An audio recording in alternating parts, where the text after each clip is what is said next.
آدم خور درندہ قسط نمبر 2۔ دروازے کے پیچھے پڑے راڈ کو اٹھایا اور اپنے ہاتھوں میں گھمانے لگا۔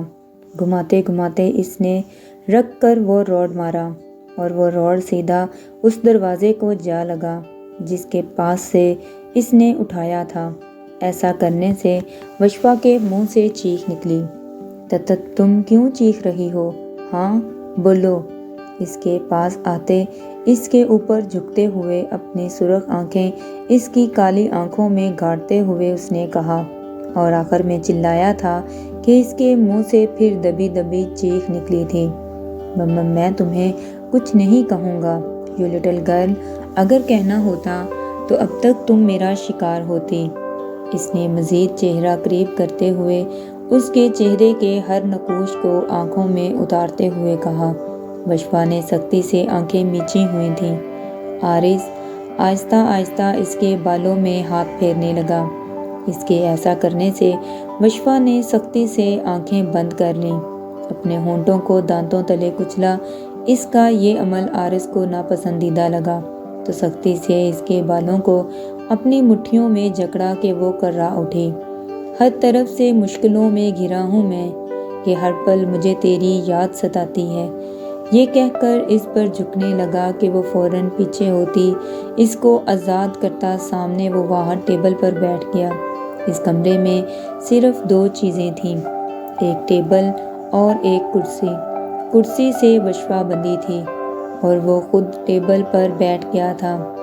وشوا کو جب احساس ہوا کہ آرس اب اس کے پاس نہیں تو اس نے ڈرتے ڈرتے اپنی بند آنکھیں کھولیں تو سامنے نظر اس دشمن جاں پہ پڑی جو ٹیبل پر بیٹھا دونوں گھٹنوں پر اپنی کونیاں ٹکائے سر جھکائے تھا۔ وشوا نے جب دیکھا کہ اس کے ہاتھ آزاد ہیں تو اس نے ناسمجھی سے آرس کی طرف دیکھا۔ آرس، اس نے ہلکے سے پکارا تو اس نے اپنا چہرہ اٹھا کر اس کی طرف دیکھا جو ضبط سے اور نہ جانے کس چیز سے چہرہ اور آنکھیں سرخ تھیں۔ کیا ہوا ہے؟ تم ایسا کیسے کر سکتے ہو؟ آرس، معصوموں کی جان کیسے لے سکتے ہو؟ اس نے اپنے آنسو پیتے ہوئے کہا، آواز میں ان معصوموں کے لیے دکھ تھا۔ میں ایسا نہ کروں تو میں مر جاؤں گا۔ تو ان پر کیا گزرتی ہوگی جن کی تم فیملی کا ایک حصہ ہی چھین لیتے ہو؟ نہ جانے کن کے گھر اجڑے ہوں گے، کن کی دنیا۔ اس بار آواز میں نمی تھی۔ تو سوچو مجھ پہ کیا گزرتی ہوگی۔ کیا مطلب؟ مجھے اسی ہاتھ سے پکڑ کر گھر سے نکالا تھا۔ اس نے اپنے بائیں ہاتھ کو اوپر کرتے ہوئے بازو سے کالا کپڑا اوپر کیا جہاں 4 کٹ کے نشان تھے۔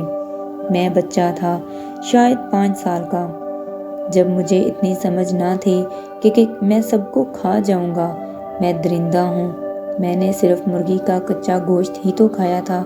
اس کے کچے گوشت والی بات پر وشوا کا جی متلانے لگا۔ میں بچہ تھا، مجھے کیا پتا؟ یہ سب مجھے بتاتے تو مجھے معلوم ہوتا کہ آج جو یہ گوشت کھا رہا ہے وہ ہمیں بھی کھا جائے گا۔ اور آخری الفاظ یہ تھے کہ میں ایک درندہ ہوں۔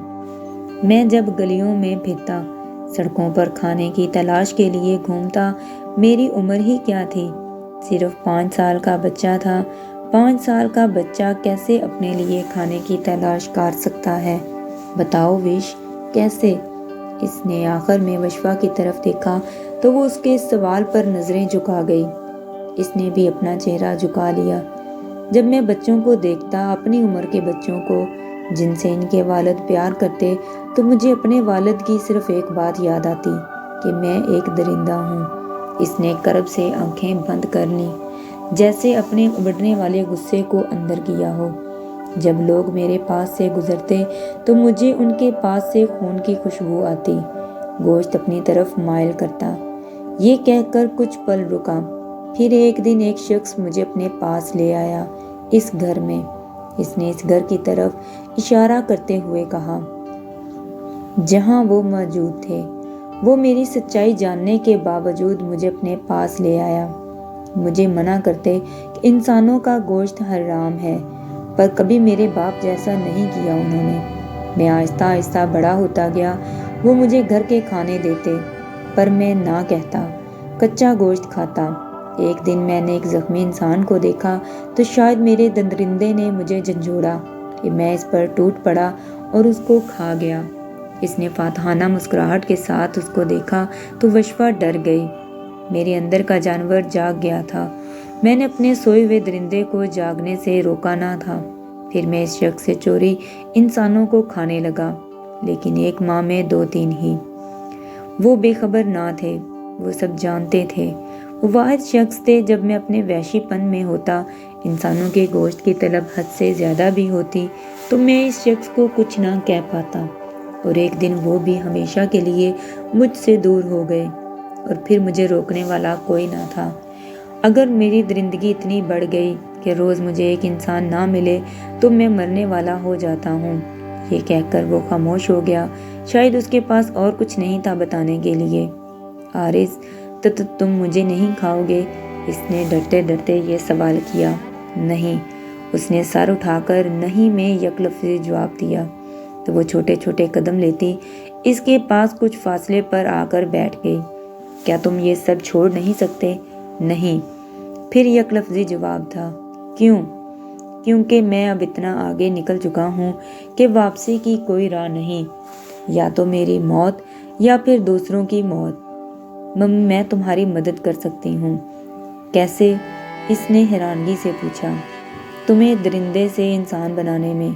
اس کی بات پر وہ ہنسا۔ محترمہ، وہ محاورہ ہی اچھا لگتا ہے جو آپ نے بولا تھا کہ مجھے درندوں کو انسان بنانا آتا ہے۔ تم ایسا کچھ نہیں کر سکتی۔ اس کی بات درست تو 100% تھی، پر وشوا دل کے ہاتھوں مجبور تھی۔ حارث، کوشش تو کر سکتے ہیں، اس کوشش میں تم ماری جاؤ گی۔ منظور ہے، اس نے ضبط سے کہا تو اس نے حیرت سے اس کی طرف دیکھا۔ پاگل ہو گئی ہو کیا؟ حیرت سے بھری آواز گونجی۔ ابھی تک تو نہیں، لیکن اگر تم ایسے ہی رہے تو ہو جاؤں گی۔ او لیڈی، مجھے تم جو بنانا چاہتی ہو وہ نہیں بنا سکتی۔ مجھے خود پر اور اللہ پر بھروسہ ہے۔ مجھے جب بھی بھوک لگتی ہے، اگر انسان نہ ملے تو میں بے بس ہو جاؤں گا تمہیں کھانے پر۔ اس کی بات پر وشفا نے تھوک نگلا۔ میں تیار ہوں۔ میں تمہیں مارنا نہیں چاہتا، اس لیے مجھے میرے حال پہ چھوڑ دو۔ حارث، تم نہ جانے کتنوں کی زندگیاں برباد کر چکے ہو۔ اگر ایسے ہی رہے تو نہ جانے اور کن کی زندگیاں جائیں گی۔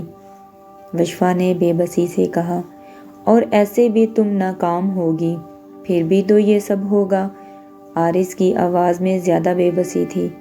کیا تمہیں مجھ پر یا اللہ پر یقین نہیں ہے؟ وشفا نے بات پوچھا تو اس نے اس بات میں سر ہلایا۔ تو چلو میرے ساتھ میرے گھر۔ تمہارے گھر؟ بالکل نہیں، تمہیں تو میں کچھ نہیں کہوں گا، لیکن تمہارے گھر والے، ان کی گارنٹی نہیں۔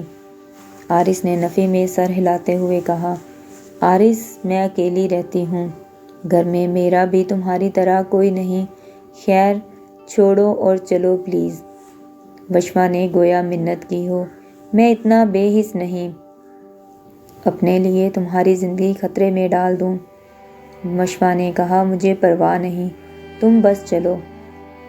آنکھیں سرخ تھیں، لیکن پھر بھی کوشش کر لو، ہر چیز کی ذمہ داری تمہاری خود کی ہوگی۔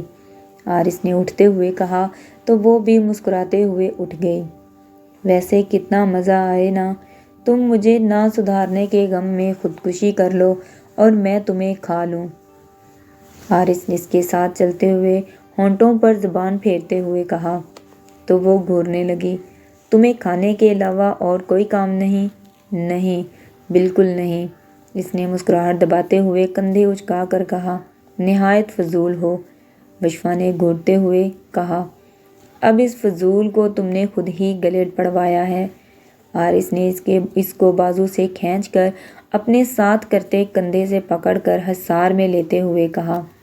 تو وہ پھر محض گھور ہی سکی اور بنا حرکت کیے اس کے ساتھ اس کے حصار میں چلنے لگی، کیونکہ اگر مزاحمت بھی کرتی تو فضول تھا۔ جی تو دوستو، کہانی کی دوسری قسط آپ کو کیسی لگی مجھے کمنٹ سیکشن میں ضرور بتائیں۔ میرے چینل کو سبسکرائب کریں، ویڈیو کو لائک کریں، شیئر کریں، دعا میں مجھے یاد رکھیں، اپنا بہت سا خیال رکھیں۔ اللہ حافظ۔